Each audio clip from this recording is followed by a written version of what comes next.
Hello to everybody. Well, today I wanted to talk to you about a little unknown radio connector. It's called an SMA connector to UHF. And in doing so, it just might be one little piece of radio survival gear that could very well save your life or extend your range.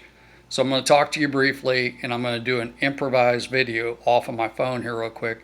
So hopefully I'll get this done pretty quickly and it'll come out looking somewhat understandable for you, the viewer, to go through.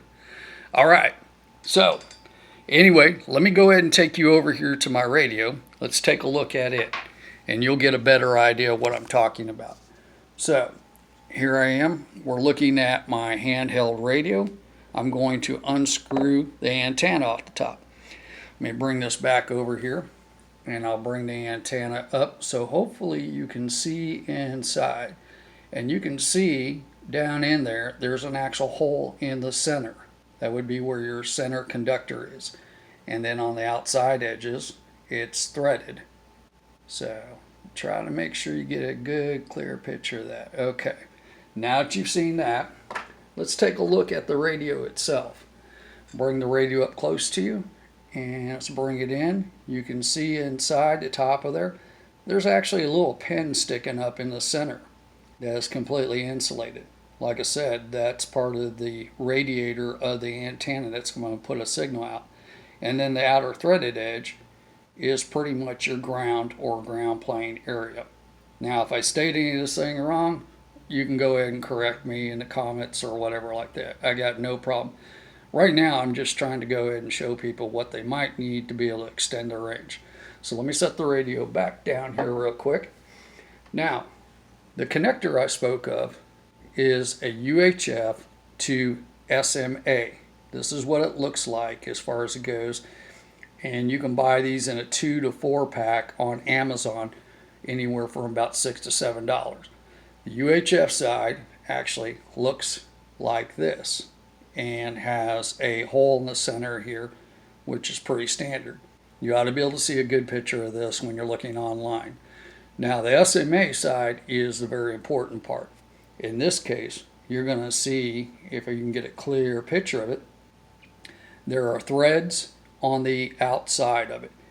And in the center, it's actually a hole, because that is going to fit down into the radio itself. So here we go. I'm going to take you back over to the radio, and we're going to put this connector into the top of the radio real quick. Maybe a little bouncing around with the phone, but you'll get the idea. So we go back over here, and now if I can go ahead and finagle this at the same time while I'm trying to show you, it simply threads into the top of the radio.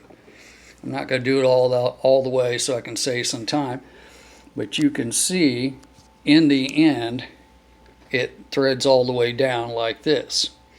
Now, the purpose for that, as far as it goes, is so if you had some type of coax or an external antenna, that coax is going to slip into the top of it like that and screw right on down. That way, you can go ahead and actually use an external antenna while using your handheld radio. So by doing that, and you have your radio now set up with this little adapter that isn't going to cost you an arm and a leg.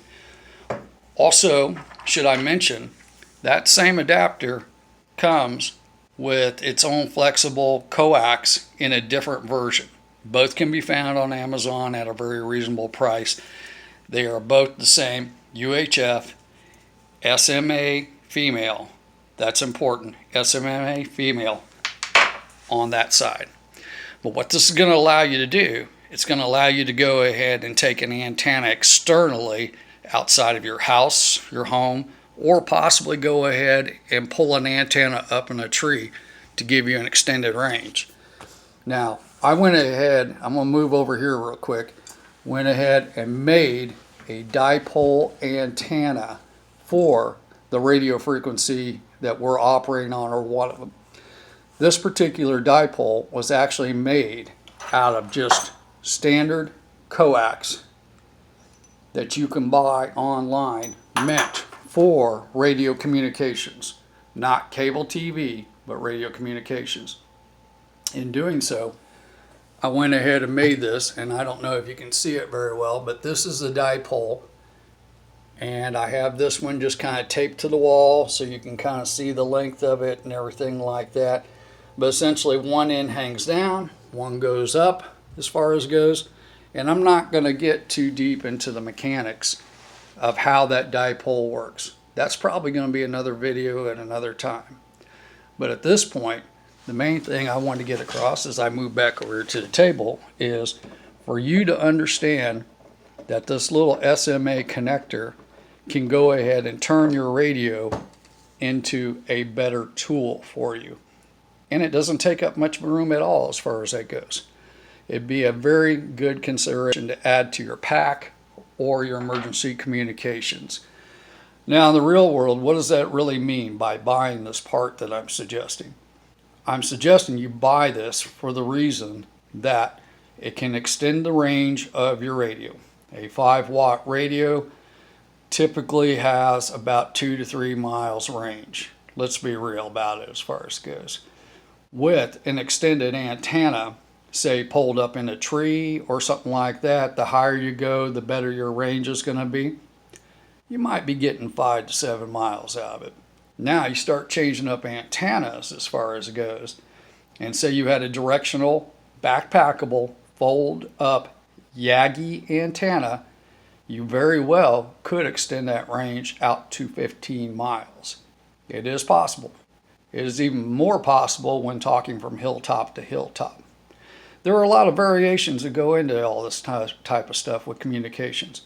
But anyway, I'm hoping that by me showing you this little connector, or SMA female to UHF, will possibly provide you a better tool for your communications, longer distance, and give you more options in the future as far as getting your communications out. Have a good day. God bless everybody.